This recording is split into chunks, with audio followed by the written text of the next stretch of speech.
Bonjour, Paul Boisvert, coach en perte de poids santé et docteur en kinésiologie et guide motivateur.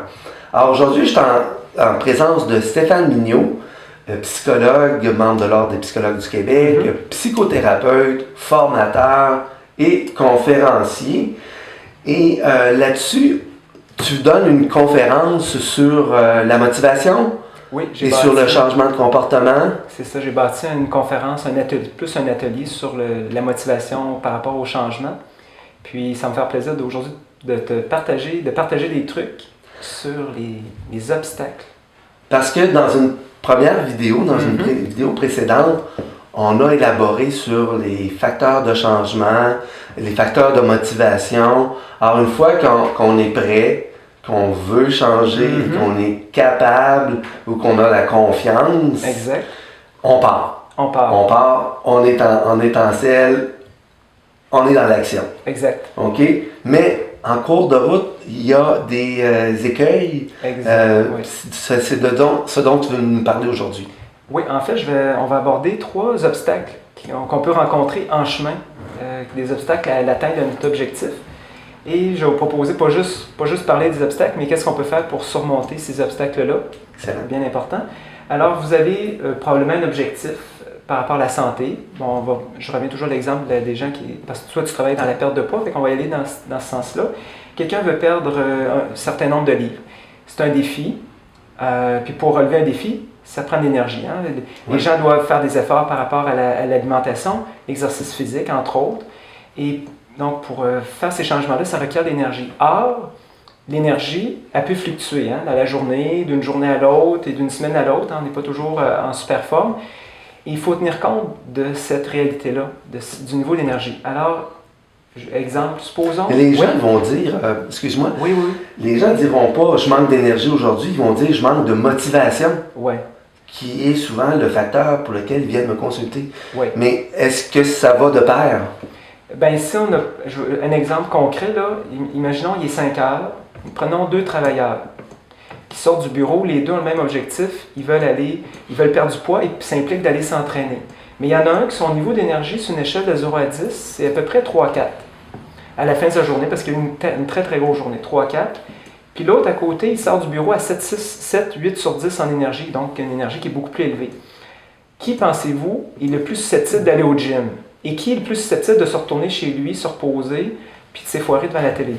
Celui qui est plus enthousiaste. Celui qui est le plus en forme, qui a plus d'énergie. Alors là, il doit y avoir des sapeurs d'énergie, puis il y a des moyens aussi pratiques que tu vas nous donner pour augmenter notre énergie. C'est ça, parce que ça va être important d'essayer d'avoir le plus d'énergie possible. Ça augmente nos chances de passer à l'action. J'ai pour vous 4 stratégies pour avoir plus d'énergie. La première de base, auquel vous n'avez peut-être pas pensé, c'est la question du sommeil.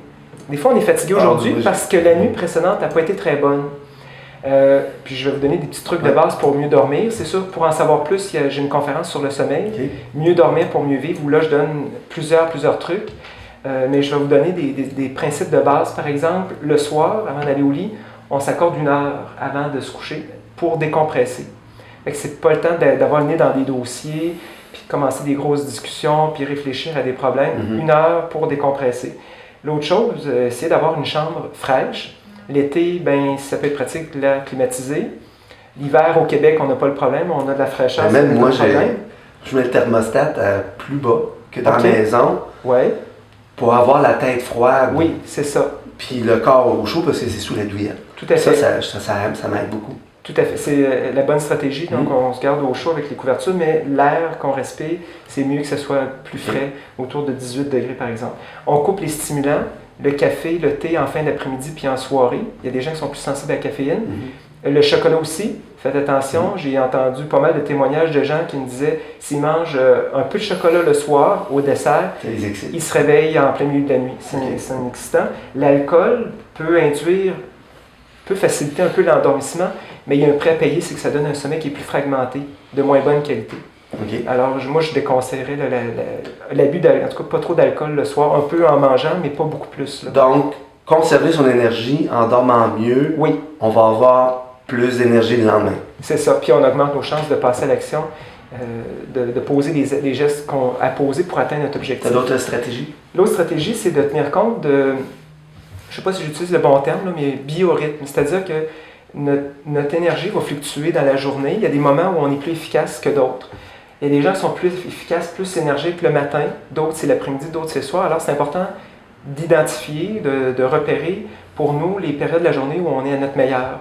Et là, c'est là qu'on va en profiter pour faire les activités. Si vous avez, exemple, à cuisiner des repas santé, c'est pas le dimanche soir à 9h, alors vous êtes comme fatigué, c'est le temps de faire ça, c'est à un autre moment. Même chose pour l'exercice. L'autre stratégie, c'est la musique. Il y a des musiques entraînantes, alors c'est pas une stratégie qui est coûteuse. Trouvez une musique, une pièce qui vous dynamise, qui vous énergise. Écoutez-la quelques minutes avant de faire l'activité défi. Il y en a qui ont des écouteurs avec leur iPod là, durant les séances au gym ou même en courant. En courant, le pendant, puis aussi le avant pour se mettre en... Avant, c'est ça, pour donner la motivation d'y aller, de le faire. Ouais. Tout à fait. Fait qu'il y avait de la musique. Et puis la quatrième stratégie, c'est de repérer ce que j'appellerais les voleurs d'énergie. Je vais vous en donner 2 types. Un voleur d'énergie important, ça peut être un travail non satisfaisant, dans lequel on n'est pas heureux. Dans le passé, j'ai déjà occupé un emploi pendant un certain temps dans lequel je n'étais pas heureux. Je sortais toujours fatigué du travail. Ouais. Puis du moment que j'ai changé d'emploi, c'est drôle que j'en avais plus de fatigue. Tu es comme plus motivé. Plus motivé à faire plein de choses. Alors, donc, ça volait de l'énergie. Quand tu as de l'énergie au travail, tu en as aussi pour faire l'activité physique après, puis tout se tient finalement. Tout se tient, c'est ça, tout à fait. Puis, autre point, une autre valeur d'énergie, c'est les relations interpersonnelles. Une relation de couple non satisfaisante dans laquelle on n'est pas satisfait, c'est-à-dire qu'il y a même des fois, il y a une certaine violence, il peut y avoir de la violence verbale, ce qui est vraiment pas sain, qui vient saper notre énergie, et puis ça vient drainer notre motivation à entamer des fois des changements. Des fois, il faut peut-être des fois remettre en question certaines relations. Là. OK. Alors, c'était les quatre stratégies. Sur la fatigue? La fatigue est un obstacle, le manque d'énergie. Et là, est-ce que tu as un autre obstacle qui est, je pense que tu veux nous parler de notre environnement social. Exactement. Les personnes qui nous aident pas, puis d'autres qui nous aident. C'est ça. Il y a des bonnes influences autour de nous, des alliés, puis il y a des gens qui vont plutôt nous décourager ou saper notre énergie. Je vais vous donner un exemple. Supposons que vous voulez perdre du poids, mais que dans votre entourage, vous avez des gens pour qui la santé, c'est pas important, qui ne mangent pas très bien, qui fument, qui font pas d'exercice.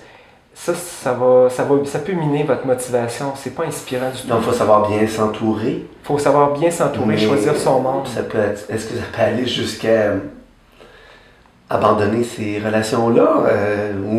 Ça peut amener une bonne réflexion. Moi, des fois, je vais recommander aux gens, s'il y a une personne qui a une influence plus ou moins utile, positive sur vous par rapport à votre objectif, peut-être la voir moins souvent, moins longtemps, et fréquenter des gens qui sont motivés, qui ont des objectifs semblables aux vôtres. Des gens comme nous. Des gens motivés, ça va aller beaucoup plus facilement. En activité physique, rien de tel que d'avoir un copain, une copine d'entraînement, un groupe dans lequel tu fais des cours. Oui, un groupe. Il n'y a rien de tel où, à l'inverse, s'entraîner tout seul, ça aide pas vraiment bien. Là. Il y a des gens qui ça convient pas, mais le fait d'être à deux ou en groupe, en plus, il y a l'effet de l'engagement qu'on prend face aux gens. Alors ça donne un bon coup de pouce. J'ai une question pour toi. Je pense à quand on veut faire des changements d'habitudes alimentaires, puis que ça ne touche pas nécessairement ton conjoint ou tes enfants, comment tu les mets dans le coup?